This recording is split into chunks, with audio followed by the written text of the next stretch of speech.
Hey guys, welcome along to Fine for People. My name's Grant Goes, and this is the platform that helps you connect with the best in health, sports, and fitness. Today we're going to talk about personal training problems in 2020, and we're going to hopefully come up with some solutions for what you can do to resolve these problems and these issues. That coming up in seconds, straight after this.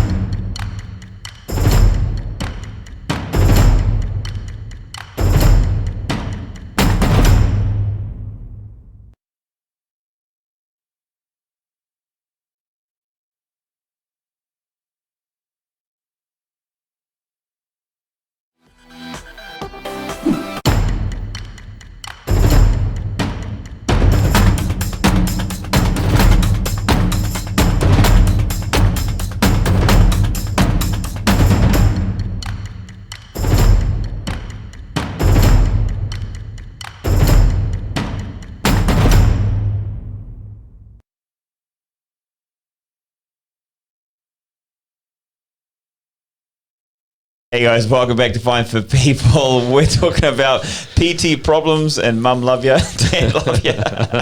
Kia ora, family. Guys, we're here with Rob Richards from Fitness First. He's going to come in and he's got a massive amount of experience. Massive amount. So, bro, first of all, welcome to the show. Thank you, mate. Cheers. You were asking before, like, should we be serious? Should we relax? Relax, cadge your ass. Easy, Kiwi styles. Kiwi style, that's the one, brothers.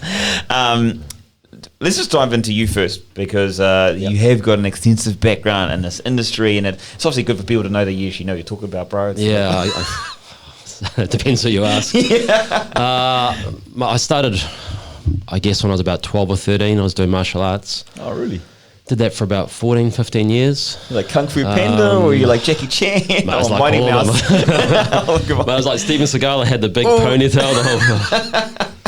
We're going back a couple of years. Shouldn't have said that live, should I?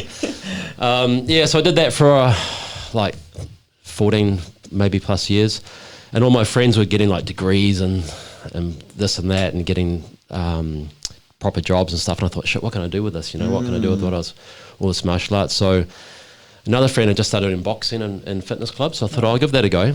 I'd always done weight training at school and played basketball and did sports and that kind of stuff. Yeah. So then I went into one place, Devonport Health and Fitness, back home in Auckland. Oh, sweet. And did some boxing there with the guys. The owner was like, yeah, bro, really good. Yep, come on, do some boxing with all my people. So I started doing freelance kind of PT there. Mm-hmm. Then I started studying, caught the bug. I was really lucky at the time. Paul Check, I guess you've heard of Paul Check. So back, Jeez, shoot me if I haven't. So back in the day, Paul Check had just started coming to New Zealand and teaching some of his seminars there. Yeah. And he had a family friend that was had like a health and fitness business, so they brought Paul Check over quite a bit. And I was one of those first kind of waves that got to meet him and do all the seminars and stuff. So I kind of jumped the curve there and did his program design, scientific back, scientific core, med ball training, all that kind of stuff. And then from there, kind of went down the rabbit hole with Poliquin, did some Poliquin courses. I'm learning a whole lot of new things about you, brother. I spent a lot of time and money doing that. So yeah. And that kind of put me ahead, I guess, a little bit of the other people, the other trainers. When I first started, there was only one personal training course in New Zealand, and that was, I think it was NetFit maybe, I don't know if you remember that. Was it NetFit or Network? Yeah, Network. Yeah, thank you, yeah. So did that, and I didn't do that too. Obvious path that everyone goes through. Yeah, it must be, mate. So then I worked for, I got kind of called by Les Mills to work for them, the new gym in Takapuna, which was really nice. Did some work for Les Mills New Zealand. Yeah. Did their body box course, wrote that for them. Oh, totally. Oh, really? Yeah. And then did some work for Les Mills International as well. Did their PT stuff for them. And then Greg Boucher, who you know, good old Kiwi Boucher. I met him in New Zealand. He was doing an EAS course, which was totally nostalgia. Man, all these memories coming back. For those of you guys don't know EAS and Myoplex, just have a search and you'll find out Bill Phillips. And there was a really cool success coaching course. Yeah. So I did that with Greg, which was awesome. And then he said, mate, I'm in Dubai now. Mm-hmm. I've got a MeFit Pro seminar summit coming up. Would you want to come and lecture? So I said, yep. So I came over to the lecture there, met a guy called Tony Howlett, who you probably know as well. He was ex-Fitness First. And it was like a family reunion. So he offered me a job with Fitness First. I worked for them for about 4 or 5 years, and then I branched off and opened a whole lot of clubs, maybe 4 or 5 clubs, and did some other stuff. And now I'm come back to head up with Fitness First, the PT guys. Cool. So what are you doing there now at the moment? So I'm the regional fitness manager. So I look after all the clubs, kind of heading the fitness teams there. Awesome. Yeah. PTs or group or both? Just PTs. PTs? Yeah. So we look after the personal trainers and, kind of the education, the business side of things, budget and all that kind of stuff, introducing new products, new programs, that kind of stuff. Yeah, it's really good, mate. So there's also been a massive progression in the career, and well, let's not put any years on this on the career, but the progression is going through all these different things. I mean, obviously you've faced problems, and that's what we talk about here today. And I suppose we're going to talk about 2020, like what's the current problem, so it's related to the audience. But I mean, what's some of the early problems you think you faced? I think the early problems are still the problems, right? I think most times it's almost the same kind of stuff. Like, I know you've had the reps people on, and that's a great move for the industry, I think. The main thing is, are people qualified to do what they're doing? There's a lot of people that come in, and I've seen guys, they just maybe played rugby for a while, and they think they can be a PT now. It's a bit sports and just mucking around and having going to the gym doesn't mean you're a trainer. Well, the difference between coaching and playing, isn't there? 100%. If you're a great player doesn't mean you're a great coach, or vice versa. Exactly. Yeah. And guys, we see now on social media guys with a 6-pack and looking good. People think they know what they're doing, and some of them do. 8-pack. Some of them know what they're doing. And too many rolls. And some guys just look great and they're blessed, or they're on drugs, they're on performance enhancing drugs and stuff, and they just look the part and people assume they know what they're doing. So that's always been the case, I think. But nowadays with the social media, I know guys that literally don't have qualification that are earning pretty good money just because people think they're good. So that's a bit of a. When you look at that, that's a bit more. I suppose there's an industry issue there. What about individually yourself? Like, what was it? Do you remember the first problem you came across when you? Okay, first of all, because it probably was decision. Yep. What am I going to do? Is first problem like? Did you find any help or seek any help? Back then, there wasn't really much around, So I kind of researched as much as I could and asked. There wasn't that many personal trainers around. There weren't that many people doing it, so it was a matter of just kind of. I did a lot of research on, I guess, selling and customer service and that kind of stuff, which I think is lacking a lot nowadays still. So I really worked hard on how to deliver a really good product. And my mindset was always like, how would I want my family to be treated if they were getting trained by somebody? And, we still see it nowadays, people on their phones, people not paying attention, and that does my head in, like if someone's paying for your time, they're paying for your time, you should be 100% focused on them. We're going to jump straight into this because let's pick a problem and then let's try to give a solution, solution for it. Huh? Oh. I've been told what to do. Hold on. Just fair enough. Okay, so we're going to jump back into that, but we're going to do that in a second after the short break. Back soon, guys. We've all been there. Hours searching the internet, asking friend upon friend, making call after call, trying to find the right fitness professional, health specialist, or sports coach. So much time, energy, and even money spent only to find more problems than solutions. Well, now, with the Find Fit People platform, you can find all the available professionals with the skills you need in an instant. We've removed all the barriers by establishing a community of many different skilled health specialists, sports coaches, and fitness professionals that are alerted immediately once you've posted your request.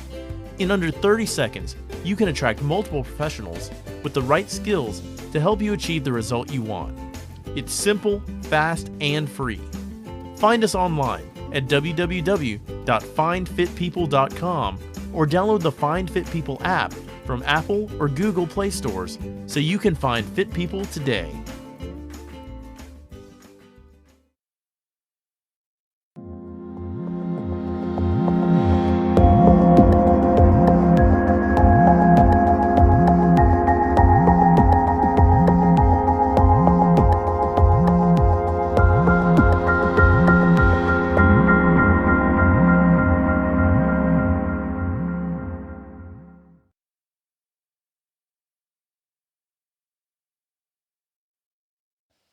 Yo, we're back. Welcome back to Find Fit People. Hope you can hear me. We're actually, just to give you insights, we're just testing out some new equipment and hopefully it sounds good, looks good. If it does, share your comments down below. If you like what we're hearing about so far, but we're about to dive right into the actual problem solutions personal trainers are facing, and as Rob was saying before, probably there's been the same problems for a long time now. So let's just go straight into them. First one I want to pull up, and it's probably the most common one that's ever asked is, how do we get clients? Yeah, of course. That's your business, right? If you've got no clients, you're in trouble. Yeah, so you don't make no money. There's probably a few different answers to this, right? Yeah. I imagine so. Look, I think the big thing is if you offer a really, really good service, if you offer a great product, you'll get referrals, right? Yeah. The best kind of clients is someone that's going to refer other people, and the clients that refer other people are the ones that have had a really good experience with you. So I think if you keep in mind, be professional at all times and really work on your customer service, really work on getting your basics really, really good, offering a great product, and the little things as well. Let's go back for that, because like, what is a basic? Like, in your mind, what would be a basic thing? Like, I know you said a couple of things before about don't burn your phone, stuff like that, but what's the basic fundamental, say, what I could do as far as delivery? Basics to me, the most important thing is when you start with a new client, you've got to do some kind of assessment, right? Yep. And you've got to have some kind of plan. And what I see a lot is people just making shit up. They literally totally turn up to the gym and just make something up. And if you went to a doctor and he went, oh, you look okay, let's just try something, you'd leave that doctor straight away. You know, you go to a mechanic and he lifts up the hood and goes, I don't know, I'm just guessing. Let's just do something. If it doesn't work, we'll do something else. Yeah, exactly. It's not good. So you've got to, if you're not assessing, you're guessing, right, is the old kind of term. So when you meet a new client, you've got to sit down, get a needs analysis, see what they want from you. Yep. If you don't give them what they want, they're not going to be happy, right? So if someone comes to you and says, I want to lose 10 kilos, and you start to work on, I don't know, building their glutes up or something, or whatever's training nowadays, and they leave the session and they go, well, that wasn't what I was expecting, they're not going to come back. That's the point, exactly. So you got to give them what they want, and sometimes you got to give a little bit of what they need as well. But, you know, do an assessment, find out what their goals are, find out how you can help them, make some kind of plan. Yep. And that's the real basic stuff. And I still see people coming in, you know, they meet someone, hi, how you doing? I'm your personal trainer, let's get started. And they just chuck them on a treadmill and do shit. Totally. And I was like, well, hey. Probably one of the big, and one of those things I always heard was that, you know, they started off and then probably about 2-3 weeks later, the client goes like, oh, actually my knee's sore. Yeah, exactly. And then they go like, oh, okay. And I said, oh, actually I've had this problem for like a few months. It's like, 'cause they haven't done an assessment, they haven't found out the information first. People go, oh yeah, I just found out my clients had a hip operation. It's like, when? 8 years ago? Oh, you didn't ask them that? Totally. Oh, no, but he said he's okay. You know, so... And to be fair, like you ask clients, sometimes you say any injuries and they go, oh no, I'm cool. When you find out a week later I've had a shoulder surgery or something. So there's another problem is that I think there's really good, we'll come back to this in a second, just a quick tangent. Go ahead. When the people are doing the assessment, they go for the yes-no answers. Yeah. And you don't get a lot of information out of these yes-no answers, and it's how to properly get open-ended answers out of people, right? Yeah. And so that's definitely one of the problems I think PTs face. That's why I want to bring that one up. Like, you've got to get better at asking questions that open up, and then if it needs to be not in a bad way or in an aggressive way, but just, you know, poke the bear a little more, just ask a few more questions about going further, because people definitely either want to hide it or they just don't think of it anything. 100%. If I say like 8 years ago they had a hip injury, they're like going, oh, it's 8 years ago. It's Doesn't not matter. it doesn't Not relevant. relevant. Yeah, totally. But they don't know what this need to be able to inform. Yeah, and I think that's a good point. You know, always asking why. So I want to lose weight. Why? Yeah, totally. Oh, just because. Okay, well. So Kim Kardashian look great at this, or exactly. Chris Hemsworth or something like that. Yeah. But if you get the why, you can help get that emotional content right. So people buy an emotion and they reason with intellect. You know, well, why did you buy the red car? It's got good fuel economy. No, they bought the red car because they look cool in it, or they think they look cool in it, right? So that's the emotional reason that they really purchase it, but they'll give you intellectual reason why they do that. So yeah, 100%. Like, you know, the needs analysis is really important.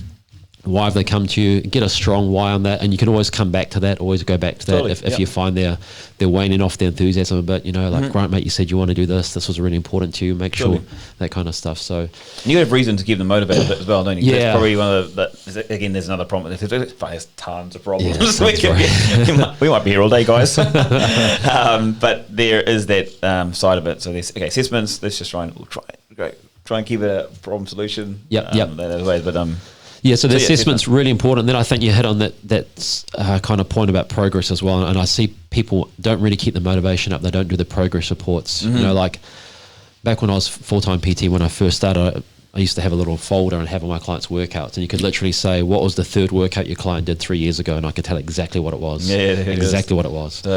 And then at the end of each month, I'd say, Grant, mate, here's where we started at the month. So you're, 94 kilos and your bench press was 104 and we've progressed that to 107.5, which is cool. And your body fat's come down and your 4K run's gone up. Yeah. And so they see progress markers and they can, because when they put their hand in their pocket to pay you money again, they think, shit, was it worth it? 100%. And then you can go, here's how it was worth it. Yep. If they haven't lost their weight, we had a lot of times where people don't stick to their diets. That's a whole different conversation about behavior and habits and stuff. But if people didn't achieve one of those goals, you can say, Grant, mate, you're still eating shit food. You haven't changed your diet. But when you're with me in the gym, you've achieved this. Your strength's gone up, your fitness has gone up, your flexibility's gone up. Whatever measurements that you both agreed upon was important to that person, you can show them the progress and show your value. 100%. And that's really important. If you don't show your value, if you don't show your worth to the client, when it comes to deciding to spend money on you or spending it on a night out, you're second place. People don't realise it, do they? I mean, for whatever reason, there's a stigma behind personal training. There's some good ones, bad ones, but I mean, definitely. I don't want to say there's entitlement or expectation kind of thing, but what am I trying to say? The diffuse responsibility, the clients expect you to take care of it. So like the lift rum, do like a puppet type of thing like that. But you've got to show your worth. I mean, you don't go into a shop and be like, "I'll just buy it for no reason." So great point on that. On to why you should track more often. Yep. Let's take a step backwards, because before you actually get to the client, before you actually start doing the assessment, I think there's also problems where there's the sales problem, there's the marketing problem, there's the exposure problem. Let's take a step backwards each little time here. So let's go back to just the first introduction, whether it be the sale point of view or whether it just be getting the right information, because there's always that awkward moment. First time to meet the client, sometimes the PT has no idea what to do. Even if they haven't got clients or they're just starting off and they're trying to get their first client, there's a thought of desperation, kind of thing like that. So how can can trainers overcome that? Or so I think it's a practice makes perfect, right? And that's one thing we do at the clubs now is we do a lot of role play. So just get friends and family and take them to the gym and do workouts if you need to. Just get comfortable with what you're doing, because you don't want your first exposure to be in the gym with a real potential client where you stuff everything up, So you bring your phone, bring your people in, and your brother and sister or your mates, and you go through and you practice it a whole bunch of times. Years ago at Les Mills, and we did our PT, I forget it was called body trainer course or something. We had a 5-day business course, and before you even started, you had to learn a sales script. And you tested that sales script every single time. You did like 5 or 6 presentations a day. So by the end of the 5 days, you've done like 20, 30 kind of live presentations to people. And the last thing was an assessment by the head of the program. You have to do it and you're really nervous, you're shitting yourself, you're really worried about it, but that's what it's like in real life, the first couple of times you do it. So you kind of future-proof yourself there. So I think get your family and friends, get comfortable with it. And also, if you're not one of those people that can just kind of talk and has a good rapport building skills, just have like a form or some kind of process that takes care of it for you, right? If it's automated, you don't have to worry about it. And you won't miss points, because quite often you'll be talking to someone and you just go off on a tangent like you can do. How you doing, bro? And you miss half the stuff you need to get, right? So if you have an intake form or some kind of process, you won't miss steps. You'll get all those important things. And if you finish and you go, I'm sorry, mate, I forgot to ask you about your food history or allergies or anything, that'll prompt you to remember. So, 100%. Yeah, they're really helpful. The great solution there. The same in the same area when you're doing the talks and stuff like that. In my mind, I'm thinking of it like, don't worry, don't have such. I know it's about money, and it's hard to say don't do it, but try if you can lose the expectations. Don't have this whole there's a fear, even when you're a regular, you've been in a while, there's still this fear of I'm going to lose them as a client. There's money, I need money kind of thing. But the advice I definitely always give is just like, look, if they want to take you on, you say, here's my price, here's what I can do for you, this is what we're going to do. You give them all the bits and pieces, right? And if they still say no, well, there's no problem with that, at the end of the day, that's up to them. I mean, you don't know where they are mentally, you don't know where they are financially, you don't know what the issues that it's going through. I mean, maybe they really do want to, and if they see the value in you, they'll take you, and great. Sure. And if they don't be upset, don't be disheartened, don't be depressed or anything like that, because some things work out, some things don't, and it may just be either you're a really great person, but you just sometimes whatever it is, and you don't connect. Like I don't connect with everybody, right? Everyone's different. They do it different 100%. Ways, and you connect better with certain people. And there's definitely that two sides of it. One is like people take it quite emotionally and quite personally about, oh shit, I'm a bad person for training. I did something wrong, my sales technique, something like that. No, just mean I always give the advice of just be yourself. Go through that format, and at the end of the day, it's their their choice at the end of the Yeah, day. and some people are like they literally can't afford it, right? They want a personal trainer, they can't Totally, afford it. yeah. But that's just another practice round for you to do, right? So when I first started, I just gave as many free sessions as I could. Yeah. Because it doesn't make any difference. I'm going to be at a gym, I'm there for an hour, so I might as well do a free session, right? Totally. And if that person doesn't want to buy because either they didn't have the money or they didn't really have the motivation, whatever, but if I gave a really good session, the next time one of their friends says, "Do you know any personal trainers?" they'll say my name, right? 100%. So, yeah, which is basics, but people like say they still forget. So for me, like I just give as many free sessions, and you're not losing anything. What are you be sitting at home on Facebook or something instead? Like get to the gym, give free sessions. Yeah, it's a really good thing because other people go like, oh, the whole free consultation. Do I have a free consultation to start with or a free first session? Something like that. And some people go, yes, and other people go, no. And it's like going, but there's two things for me on the side. One is the side of it that I'm along the lines, if I'm not doing anything else and I've got the time available to do it, do it. It's practice, right? You'll get better at your skill. 100%. Yep. The other side of that as well is that when people do free sessions, they kind of just get lackluster and they just loosen up. It's like,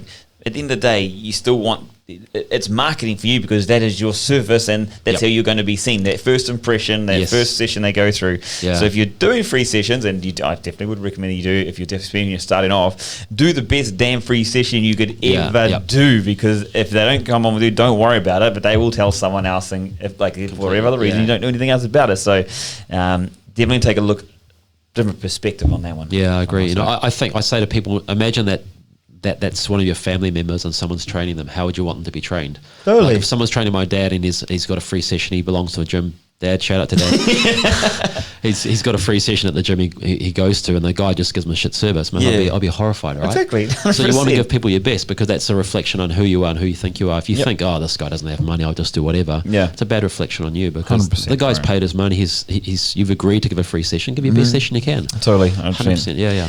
Go one step further on that. The guys, the same thing goes when you give discounts on your services. Don't discount your delivery. It just ruins your business. And you want to talk about retention. Number one, if you don't know this already, the marketing, the biggest number one is word of mouth, referral, word of mouth. So if you're going to half your service or half your delivery, then you're going to start going on this downward climb. Anyway, agreed. Let's go a step back again because okay, you've had this first session before. How do you get seen? This because if people don't know about the sales funnel or anything like that, you need exposure out there because certain people are going to talk to you, and other people that talk to you, some of them are going to have maybe a session with you, and others they have a session with you, and one or two of them may take you on as a trainer. So you've got to understand that to start with. It's the numbers game. It's a numbers game. Don't think you're going to hit every time the bullseye. It doesn't work like that. But so what's solutions on, first of all, I suppose getting your name out there or exposure, or what can you do? What kind of things? I mean, it depends. If you're like in a commercial gym and you get given leads, that's a different situation. If you're freelancing and trying to do it yourself, again, I just get family and friends and offer them free sessions because if you're down at the gym training somebody and you do a good job, people are going to see you. The other thing is when you're working out, don't be afraid just to offer help to people. It's a bit of a tricky one if somebody's genuine help. Genuine help, yeah. Not like, oh, can I help you for a price? That's not genuine help. So if you see someone that's really struggling or may need help, and it's just a very simple conversation, hey mate, can I ask why you're doing that exercise? You never tell them they're doing something wrong. Totally. Because people can get offended by that. But it just generally, if you're a nice person, that need to work on as well, the approach. If you're genuine about it and you just even strike a conversation and start talking to them and you find a good bit of good rapport and you can offer some assistance or say, we tried it this way and here's the reason why it might be beneficial for you. Yeah. That's a good approach. And just get to kind of be known in the gym, I think is important. But if you are freelancing, any exposure you get is good. So if you can train friends or family and that kind of stuff, people will see you. And if you're doing a good job, if you're good at what you do, people will notice that. Totally. And just be available to pick up. 100%. You can run free seminars. You can put some posts in the gym saying we've got a free workshop on nutrition or a free workshop on improving your deadlift or whatever it is. Totally. And let people come in for free and do it. It's a good way to run it. I think people understand it's that exposure and to be face to face in front of other eyes. That's what you got to understand, especially with that side of it. The when you're talking about the network exposure, there's another thing that I look at it and there's always, because everyone thinks about I've got to get marketing, I've got exposure, I've got to do my Facebook ads, I've got to put a poster up, I can do a seminar, which does help, don't get me wrong. But there's also the side for me of it, and that's attending other things that are going on as well. Yes. So just going to a running race, obstacle race, an event like that, or attending events that are happening, because what you do is you end up in front of people. Now, if if you're into your fashion and stuff like that, same kind of thing. Go along to fashion events, then you just and start talking with people, because people like to network, people like to talk. Yeah. And again, you're in front of people. Like I find that a lot of people always tend to go to because I'm a PT, I have to go to a fitness event. But there's a lot of people that have. There's many other careers and many other industries out there. If you go along to a concert, for example, there's other ways. You just got to put yourself out there and don't be scared to put yourself in many different areas, because what you start to do is you start to expand your network away from. Let's say if you're you play football, you tell the guys, I'm doing a bit of training. If you can help out, let me know, kind of thing. But that should be the same with anything else that you do as well. If you're going to a concert, if you're going to an art gallery, if you're going to a social media and stuff like that, because the more people that know that you're a trainer, the more likely you'll get clients. Yeah, and the same thing, if they're thinking, who's that trainer I met? Someone asked me about a trainer. I met a guy the other night. He was really nice. He's fantastic. Yeah, definitely just networking around there. I got a mate of mine who used to go to the supercar events, all the Ferrari and Lamborghini owners and that kind of stuff. Yeah, not a bad target audience. The guys that can afford a couple of million for a car, they can probably afford a PT as well. So that's a pretty good point, because at the end of the day, and not to say that you go look for the richest people in the world to find out, but and not to ignore other people as well, because you never know people's backgrounds.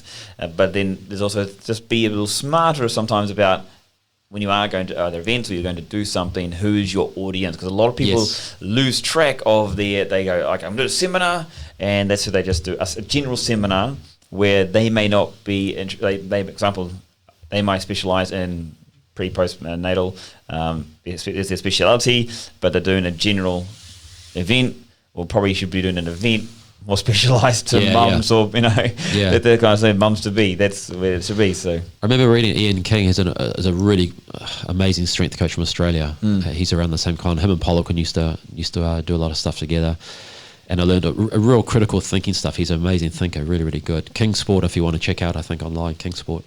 And he said that he'd go to events. If we went to like a whole lot of golfers, he'd dress up in the golfing stuff, which for me was like, shit, that makes perfect sense, right? But I didn't think about it myself. So he used to turn up. He was a bit of a rugby guy. He used to do the strength coaching for Queensland Reds and those guys. And he used to turn up in a rugby thing and go to a golfing tournament, and all the golfing guys would go, "Who's this idiot?" You turn up in your kind of golfing look, and everybody thinks you're in the park. So he'd really kind of plan his, like you say, his target audience or who he's going to, and he'd tailor make his talk and stuff around that target audience, which is really important.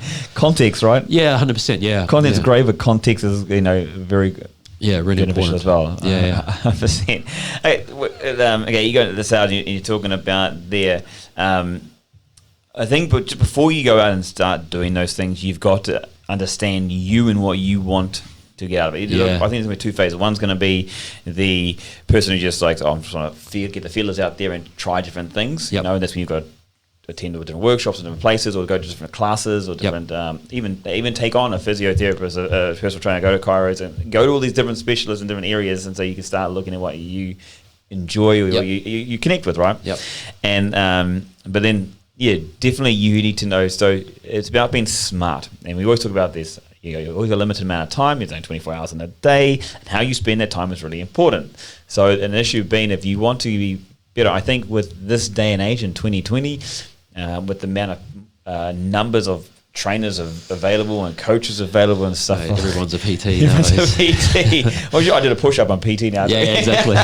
But I mean, if you look to your general, if I look at the process, I think like, okay, you do PT certification, that's your general type of thing. Then it's very general. It's nothing specific at all.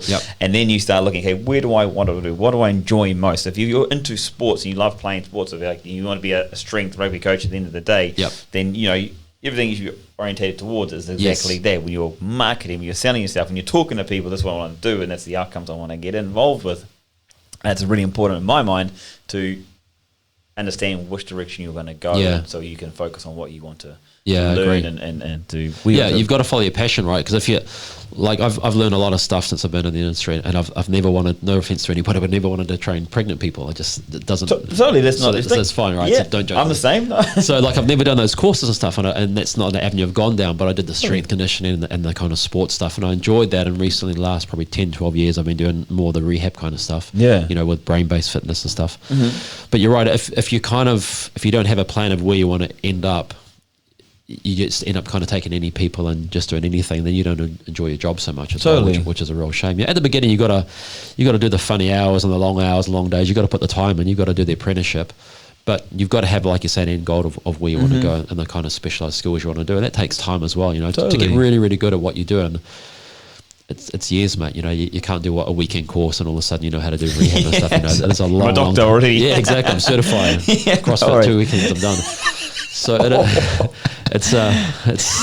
it's hard to do it. So, but if you've got some kind of thought of where you want to go, definitely it's better, right? 100%. And I think it rolls off into when you're promoting yourself and stuff like that too. There's, you know, if you're so general and if you're a jack of all trades, I think that's how people view you as well. Yes. You know, they see you. You know, so it comes to, for example, if you specialize in weight loss and someone wants to lose weight, for example, then they go, I know someone who specializes in weight loss. Yes. You know, and when you go to a doctor, it's another. We're using doctors as an example today, but that's how it is.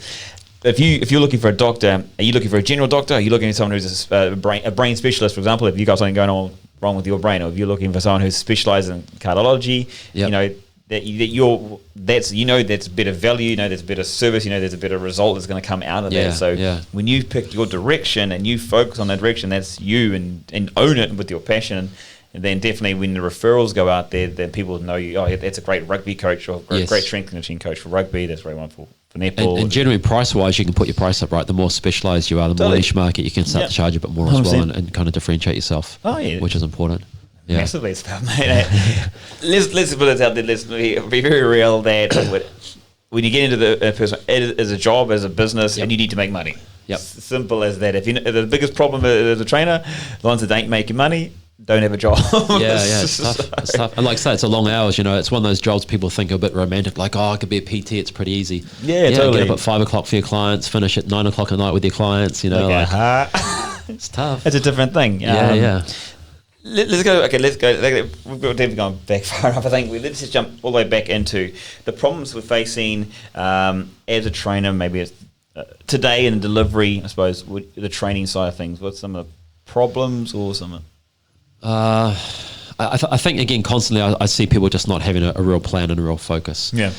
So if you're my client, we turn up to the gym and I go, hey bro, how you going? Let's do legs today. That's not a plan, you know. That's just you're just training. You're not doing a workout. There's no kind of progress, no plan in there. So why do you think people are like that though? Because it is a problem. Right? So why are people in that problem though? How do you get out of that kind of habit? I think the current trend nowadays is it's just all about working out, right? I just go and do a workout. There's not a training process. So it's just random workouts. You know, that trend started, you know, that like probably 8-10 years ago. It's just let's do random stuff and random workouts, and that's okay for fun. But there should be methodology behind it. Right? Yeah, there is. And the methodology is you should be prepared for anything, right? But that's not really method. I've done legs 10 days in a row. What's going on? But, you know, and I think you can still have random stuff. Like some people don't like a structured program per se, but I still want touch points in there that I can, like we said at the beginning, I can go back and say, hey, Grant, look, at the beginning you started your bench press was 100, now it's 110, and I'm seeing progress. With progression, totally. Yeah, and you can still have fun around it. You can still do boxing, you can still do random workouts and stuff, but there should be some touch points and some basic structure, at least for half the workout, that you can build upon and show your value. Otherwise, you really just, it's like doing a group exercise class, you know, like you're just leading a kind of a general workout to somebody. So, and it has to be a bit more personalised. And as you know the person better, and as you do a better assessment, you can get those exercises that really pertain to them. Do you think people forget about the whole... that they don't plan their workouts because they just they forget about the importance of direct. Well, I think people forget about results as an importance of it. People are into this, and especially in today's. There's a big scare of this. It's scarce. The industry's scarce and it's saturated with people. Yeah. So if I lose my client, I'm in trouble. So they don't. For me, I'm about like I'm gonna coach you. I'm not gonna just train you or instruct you. I'm gonna coach you. This is what you do, and I want you to get the result and get. I don't mean this in a bad way, but get in and get out. You know, that's what you came to do, and this is what we want to achieve. We're going to achieve in this timeline.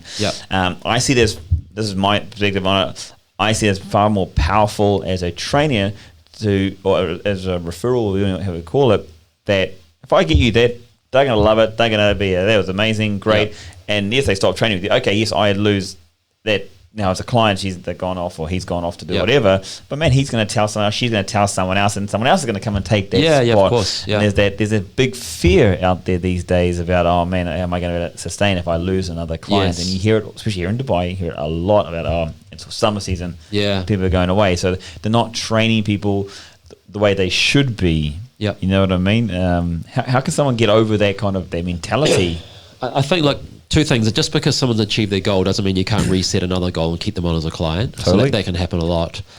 And like you say, like if you do a great job and they do leave and they go somewhere else, you've got a good reputation. They're probably going to refer to you, which is really important. But I think, look, if you don't have a real plan and a real training process, you get lost as well. Like when I see personal trainers and I see them stress out and they've done 4 or 5 clients back to back, which is a reality. Yep. If they have to make up that session on the fly, it's really stressful. Yeah. Make up a session, go. Yeah. And I'm like, shit, what do I do? You know, like, but if I've got it planned out because I've done my homework and I know what the session is going to be, it's actually a much easier process. Massively, yeah. Less stressful for the personal trainer. And also, like, if there's a little bit of a thing called the central governor theory with the brain. And what it basically says is that the brain will allocate resources based on what it thinks it needs, what you're going to do. So if I said to you right now, drop down and do push-ups, you'd go, your brain will be going, well, how many am I doing? Do I go fast? Do I start off fast? Or do I do slow? Am I here for a minute? Am I here for an hour? I have no idea. So you can't really kind of put effort in, you can't put focus in unless you know what you're meant to do. So if I said drop down and give me 50 push-ups, your brain would go, I can probably do 25 or 30 and I do 10. It would figure it out, right? And allocate resources to it. If I said we'll do push-ups for an hour, you go, shit, I could probably do a minute and the rest 30. It figures it out. So if you don't have a training process, and when I train my clients, I go, here's what we're doing today. We're going to start off with this, we're going to do this, and then we're going to try and peak for your PB on your squat for 5 reps. So we're going to do a little bit of this, then we're going to finish on this. And they can kind of plan and they can focus their workout themselves as well. And they can kind of figure out where they're going to apply energy. Yeah, totally. And if you don't have that, the client's kind of a bit lost. And even CrossFit that appears random, they have set workouts as well. At the beginning of the class, here's the workout, and you can go, shit, I can go hard for this, but I'm going to cruise a bit here and I finish strong. But if you don't have that, the client doesn't have as good an experience as well. Yeah, totally. So if I come in and say, hey, you feeling today? I'm feeling good, mate. I want you to really focus on this, this, and this. Great. If you came in and said, mate, I had a terrible sleep, a bad meeting. Cool. We're going to take it a bit easier, but I still want you to focus for these 2 main lifts. Yeah. You've got to really push it hard there, Grant. That's your focus. And we'll do some stretching at the end. You can still get your head around that. So yeah, 100%. As a trainer, again, I think it's easier to plan that. And as a client, it's a much better experience. Yeah, 100%. Much more enjoyable. It's really important. I'm thinking from the trainer's perspective, because the other side of it being is that when you're doing that, when you've got these plans in place, and it is much more, there's much more success, because there's the issue that a lot of trainers I think are experiencing these days is people are getting to say, let's say it's a 12-week goal, you want to lose weight, and they haven't lost weight. Yes. And they're like, oh, that's a big problem for the trainer. Yeah. It's probably the ultimate problem, but it's because if I look at it, I just think, well, it's because you haven't done stuff. I was about to say something else. Haven't done the stuff earlier. Yep. To get them there in the first place, and people go like a lot of trainers, I believe, are just going through the motions of nutrition and exercise, and sometimes when they are planning, they're just doing nutrition and exercise, and that's it. And they get to the end of the goal, and they're going like you were talking about before, tracking, the workouts they're doing with you, yes, but what about everything else away from there? Here's the reality of it. When people come and train with you, and they train common 3 times a week, we're talking 3 hours out of 180 or 190, whatever hours it is in an entire week. So we're talking less than 2% of their entire time. So if you think that everything's just going to change on 3 hours of workout, then you haven't done enough study for as a trainer for one. You're in for a surprise. Yeah, totally. And you need to look beyond there, so that the issue problem the good thing about planning is to plan these workouts, plan outside of there as well. And there's going to be emotional issues, there's going to be family issues, there's going to be financial issues, there's going to be all these other stresses that come into life that have an effect on the end result.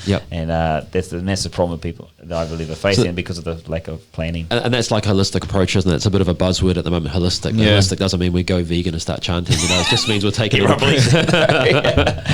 We can talk about game changers later. Next topic.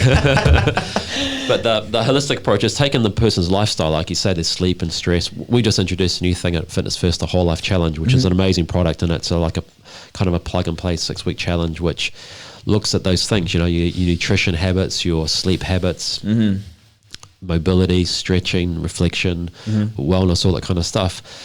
And you're quite right. If you're just doing 3 hours a week with a trainer, that's not enough to get you anywhere. You know, you'll get stronger in the gym, or you'll get some kind of conditioning and stuff. But part of that planning process is, you know, when you talk to your clients about nutrition, and a common thing is a trainer goes, "Oh, great, excellent, here's your diet plan," and you go, "Okay, I've gone from eating shit food to eating this kind of stuff." That's a massive change for a person. It's really stressful. Yeah, exactly. What are you going to do?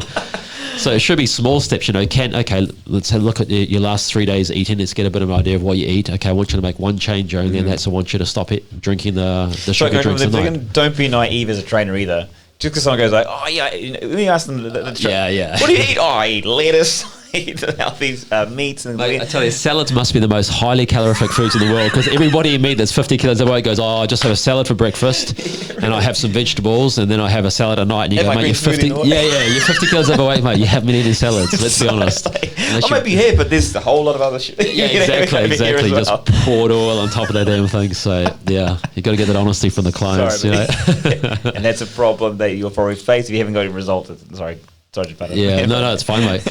Yeah, but that's the thing, you know, small habitual changes are really important. So the classic thing was with people trying to work out, you say, "Okay, I want you to go for a 5K run." That's a massive change for people. So you say, "Listen, can you just put your running shoes by the door?" And that sounds like a silly thing to do, but if they can make that change, so they go, "Well, I've put them by the door, I might as well put them on and go for a walk." It's just, if you set them up for failure, you set them up for failure. But you do very small changes they can apply, it's much easier, right? That's what people don't realize too, because trainers are setting people up for failure. Yeah, they really do. It was like, oh, yeah. Geez. And trainers think the way they train is the way you should train or I should train, right? You know, like, well, I can do 4 squat workouts a week. Why can't you? Well, he's a 52-year-old guy with 30 kilos overweight, high stress, and he's not sleeping, and he hasn't trained before. So, that's okay. So there's a problem right there. So how do we fix that problem? But Mum's calling it again. How do we fix that problem? How can we help? I think that's education, right? That's if you've been educated properly and you've had some good tuition and you've done some good courses, you hopefully don't get that stage. But a lot of people, you've just got to take a step back and think, you know, again, it's a needs analysis. If you're educated properly, you do your proper induction. What does a person want? What do they need? 100%. That's a part of the process. But if you don't plan anything, and I see it all the time, you know, a trainer will do a workout and they give their client the same workout after they finish their workout because they're not interested in putting the time and effort in it.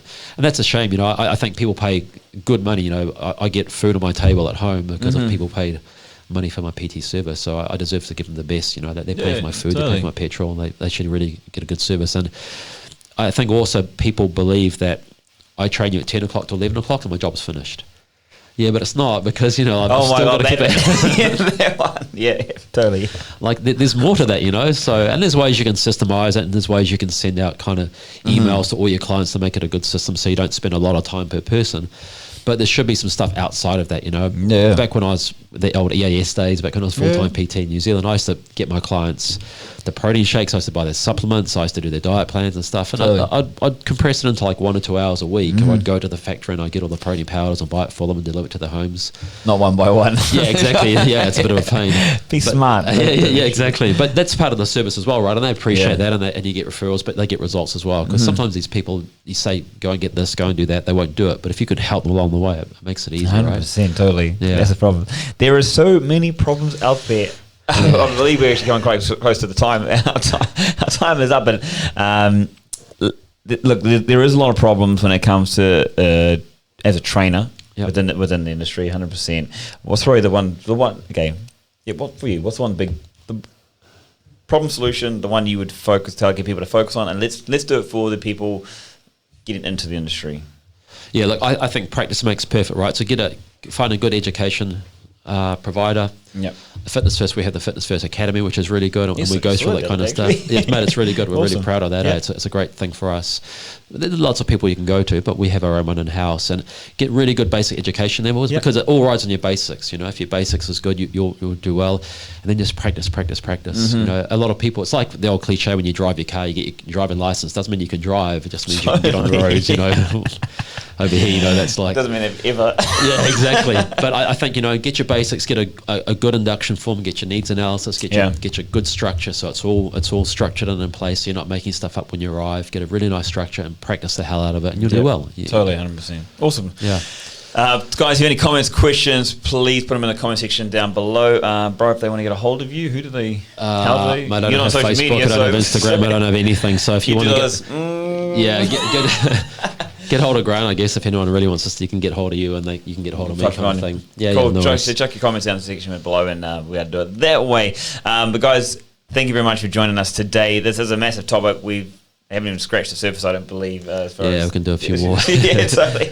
I might send us into a series. But yeah, thank you guys for joining us. Fine for People. It helps you connect with health, fitness, sports, and fitness. If you have any topics you'd like to discuss, or you're a professional that'd like to come in and chat with us, then absolutely do that. And just as a quick reminder, the new Fine for People app drops at the end of the month, so you look out for that one. We'll be keeping you updated about that. Super excited about that one ourselves. But until next time, bro, thank you very much for joining us. Pleasure, mate. Thanks. Peace out. We'll get back on soon. Laters, guys.